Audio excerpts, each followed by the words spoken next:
अभी एक फैशन हो गया है, आम्बेडकर आम्बेडकर आम्बेडकर आम्बेडकर आम्बेडकर आम्बेडकर। मैं उस पार्टी से आता हूँ, उस संस्कृति से आता हूँ जो स्वप्न में भी बाबा साहब के विचारों का या बाबा साहब के स्वयं का अपमान नहीं कर सकते। और बीजेपी की बेसिक स्ट्रेटेजी थी कि ये अदानी का जो मामला है इसकी कोई चर्चा ना हो, इसका कोई डिस्कशन ना हो, ये दब जाए। राहुल गांधी ने, हाँ राहुल गांधी। तो बीजेपी के एमपी जो थे वो मुझे ऐसे रोकने की कोशिश कर रहे थे, धकेल रहे थे। बच गए अमित शाह, फंस गए राहुल गांधी। संसद की लड़ाई में पलट गया पूरा खेल। आज संसद से जो तस्वीरें निकलकर सामने आई हैं, शायद आम दर्शकों को ये धक्का मुक्की नजर आ रही होगी, ये खींचातानी नजर आ रही होगी, लेकिन पर्दे के पीछे की कहानी क्या है? पर्दे के पीछे इस धक्का मुक्की की लड़ाई में किसे फायदा हुआ है और कैसे अमित शाह बच गए और राहुल गांधी बिना कुछ किए ही फंस गए? पूरा मसला पता चलेगा। खबर के आखिर तक जुड़े रहिएगा। नमस्कार, लिबरल टीवी देख रहे हैं आप, मैं हूं आर मोहन तिवारी। ठीक एक दिन पहले इसी वक्त गृह मंत्री अमित शाह प्रेस कॉन्फ्रेंस कर रहे थे। दिल्ली में भाजपा मुख्यालय में यह प्रेस कॉन्फ्रेंस चल रही थी और प्रेस कॉन्फ्रेंस का मुद्दा था अमित शाह की सफाई। सफाई किससे? सफाई डॉक्टर बी.आर. अम्बेडकर के लिए दिए गए उनके बयान पर। अमित शाह के खिलाफ बी.आर. अम्बेडकर के अपमान के आरोप लगे थे। अमित शाह के खिलाफ दलितों के, SC/ST समुदाय के अपमान के आरोप लगे थे और उनके इस्तीफे की मांग हो रही थी। अमित शाह को बचाने के लिए पीएम मोदी के 6 ट्वीट्स आ चुके थे। बीजेपी का पूरा कुनबा सोशल मीडिया से लेकर सड़क तक अपनी ताकत झोंक रहा था। यहां तक कि अमित शाह ने मीडिया से भी कहा कि भाई सच्चाई दिखाइए, जो मेरा वीडियो वायरल हो रहा है आपसे भी रिक्वेस्ट है कि आप उसे सही तरीके से दिखाइए। यानी कि जो तस्वीर निकल कर आई थी, अमित शाह बैकफुट पर थे।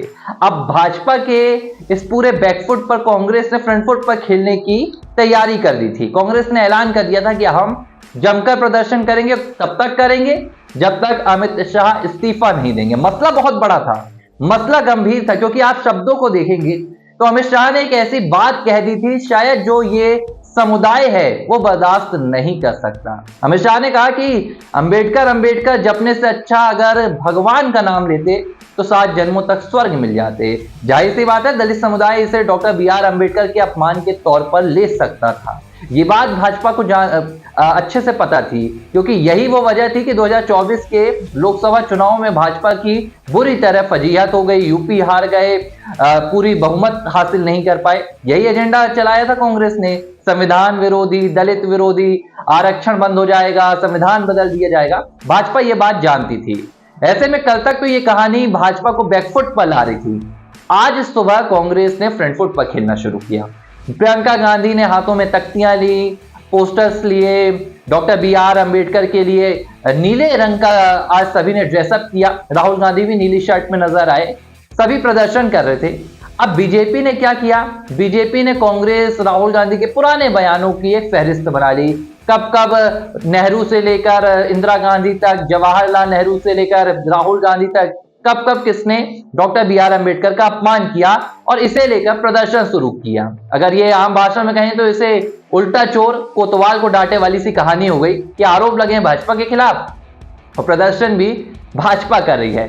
प्रदर्शन के दौरान भाजपा कांग्रेस के नेता एक दूसरे के आमने सामने आ गए। अब कौन पहले गया, कौन ने पहले ये बातचीत का सिलसिला शुरू किया, भाजपा ही आगे गए या कांग्रेस ही आगे गए, ये तो अभी तक सामने नहीं आ पाया, क्योंकि ये संसद परिसर के CCTV से ही पता चलेगा। लेकिन जो तस्वीरें निकलकर सामने आई उनमें प्रियंका गांधी, मल्लिकार्जुन खड़गे और कांग्रेस के तमाम नेता थे, दूसरी तरफ भाजपा के नेता थे।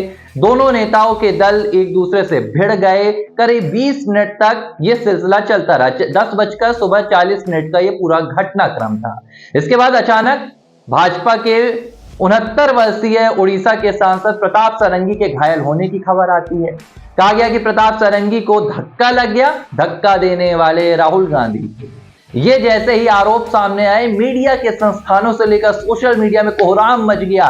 चारों तरफ आरोप लगने लगे कि राहुल गांधी ने धक्का दे दिया, बुजुर्ग सांसद गिर गए, घायल हो गए, अस्पताल ले जाया गया। प्रधानमंत्री नरेंद्र मोदी का फोन कॉल आ गया मुकेश राजपूत के पास। मुकेश राजपूत भी घायल हुए कि भैया कैसे हो, किसने मार दिया, बहुत बड़ी सी घटना हो गई ऐसा लगा। अब मसला इतना हाई हो गया, थोड़ी देर बाद एक और खबर आई कि राहुल गांधी ने एक महिला सांसद के साथ भी दुर्व्यवहार किया। नागालैंड से भाजपा की सांसद है, उन्होंने कहा कि राहुल गांधी मेरे करीब आने की कोशिश कर रहे थे। आप इन आरोपों की गंभीरता को समझिए। शायद भाजपा सांसद वो कह नहीं पाई जो वो कहना चाहती थी, थोड़ी गरिमा उन्होंने रख ली, सदन की मर्यादा उन्होंने रख ली, लेकिन उन्होंने कहा कि राहुल गांधी मेरे करीब आना चाहते थे, मैं अनकंफर्टेबल हो गई। राहुल गांधी ने मुझ पर चिल्लाया।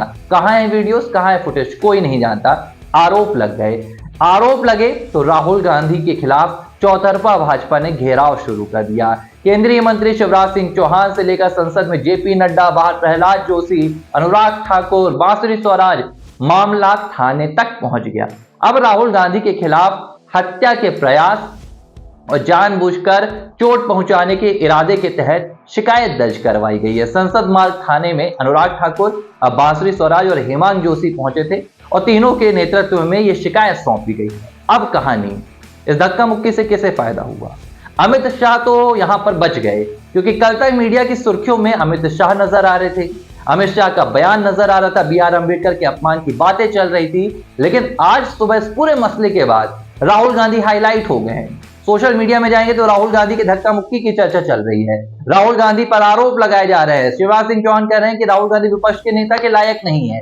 अब 84 के दंगों की भी याद दिलाई जा रही है, बताया जा रहा है कि कांग्रेस ने कब कब क्या किया, यानी कि पूरी तरह कहानी पलट दी गई। जहां सुर्खियों में अमित शाह थे, अब फजीहत में राहुल गांधी हो गए हैं। ये बात राहुल गांधी ने भी की। हालांकि राहुल गांधी का कहना है कि ये पूरा मसला अडानी से ध्यान अलग करने के लिए है, अमित शाह के अम्बेडकर पर दिए गए बयान को अलग करने के लिए है। हालांकि जनता देश की कितनी समझदार है ये देखने वाली बात है। अब जनता को भी समझना चाहिए कि भाई कानून बनाने वाले अगर इस कदर कानून के साथ खिलवाड़ करेंगे, नियमों के साथ, संविधान के साथ खिलवाड़ करेंगे, तो फिर इन्हें संसद भेजने का क्या मतलब निकला। बहरहाल लिबरल टीवी पर खबरों का सिलसिला जारी रहेगा, बने रहिए।